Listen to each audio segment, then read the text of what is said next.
Nakakatakot madali o nagtataas ang tubig. Siyempre, kabado ka. Sa laog kang harang mo para dahil magkabarasa ang gamit mo. Saka, siyempre pag nagkabarasa, lalong mapagalon. Magpaparalaba ka, magpaparalinig ka. Panibagong buhay, papuon sa uno, giraray.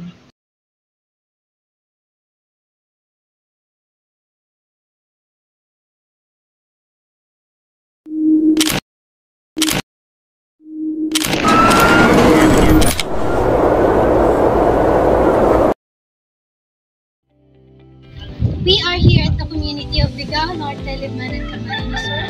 This place is one of the victims of Storm Christine and caused a lot of damages to the residents and to their source of income. Last month, October 23, 2024, the Central region of Bicol faced one of its most harrowing challenges, a tropical cyclone named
Sikang nakaging bagay po.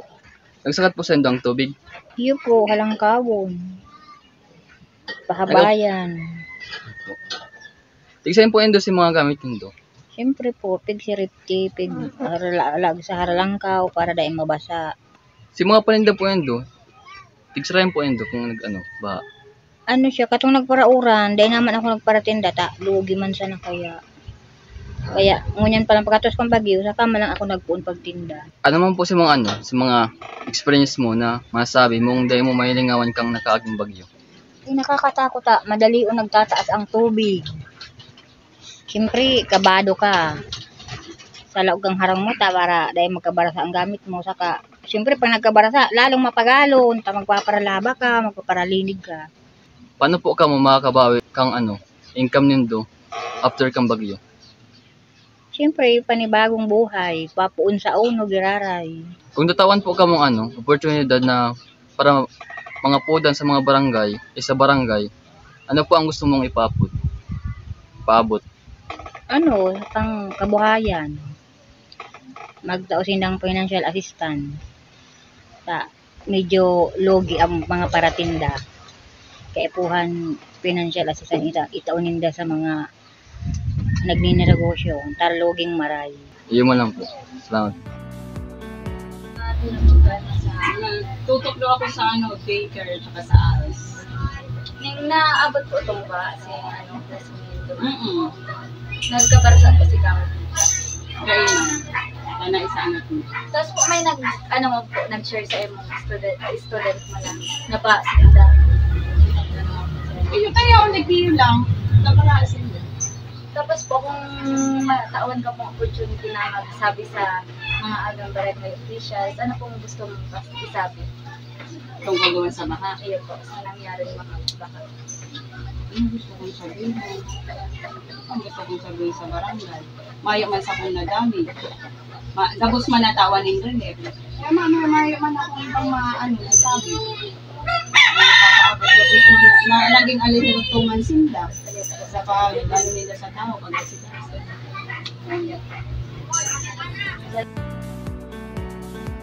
Tawag din Marililias. May apat lang ba? Mayroon ba ngayong plano para sa mga lugar na maaaring naapektuhan ng bagyo? Sakal po katang panyarik na garamba, na baka.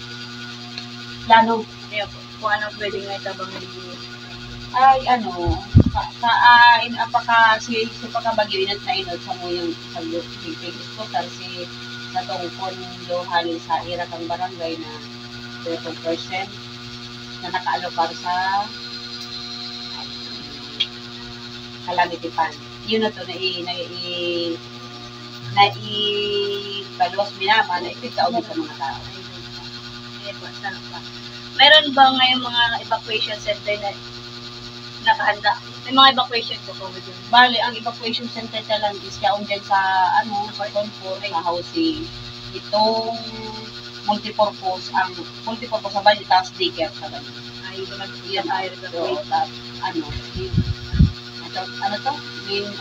nitong siguro, binamaud din natin sa kaling kami ko nga ang makaputaw, binamaud din maging itaas para nakula ang itong evacuation center.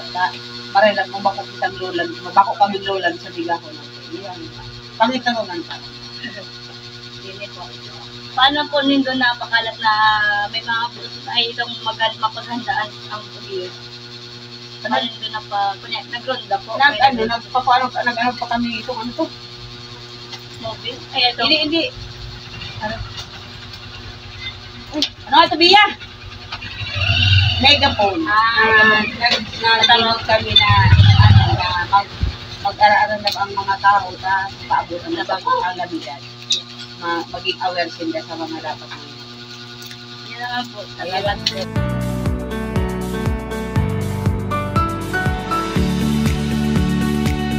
May mga evacuation kung nakahanda before bagyo or after? Igwa. Kung tutuson, we have 2 evacuation centers. Igwa kami naman sa Zone 4, sa zona ni Kagawad Pilma. Ito si Ginagibong Daycare, and then igwa rin sa roof, multipurpose, beside dyan sa chapel. Kanban. Yeah. May mga kagamitan po kami nakahanda sa mga residenteng si mga nagka-aran po nindang gamit. Like, Igwa. May mga gamit kami pag-abot yan sa pag nagkakaikukitan ng bagyo. Iwag kitang mga rope, lalong-lalo na doon sa mga parte dito sa parte Zone 6. Ayan, dyan kay Kagawad Burabo, medyo halang ko tubig. Ayan, nag-provide kami ng ropes. Tangarig si mga tao, may guide sa pag-agi na kasi. Kakawit sa inot na poste hanggang doon sa value na rin makakapot ang mga presidente pag mabalik sila. May may kanal. And then sa Zone 4, doon naman sa Pasiring Housing, kulay, yung mga kulay, pag binabaha ito dahil na visible, kaya nyo kay Puan Gararini, ng road. Maliban dyan, nag-propose si DPO sa barangay na magkaigo kami ng road. Tapos yung riverside, ayan, buka kami ng mga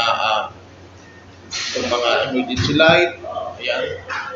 Tapos iba pa kami ng mga paabot ng mga gamit. Araw ketong si radyo, iba kami ng mga si mes, mga araw yan, para mo na yun. paano po si mga bang naginibunin do para maiwasan or maihanda sa mga residente sa bagyo? Inot na inot, siyempre ganining kadaklan sa mga tao ng mga cellphone naman.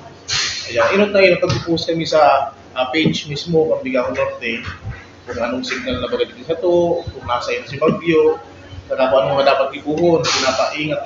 Bago mag-abot ng bagyo, halimbawa, maabot na sa aga, ay na-inform na si kada zone na mag-iringat.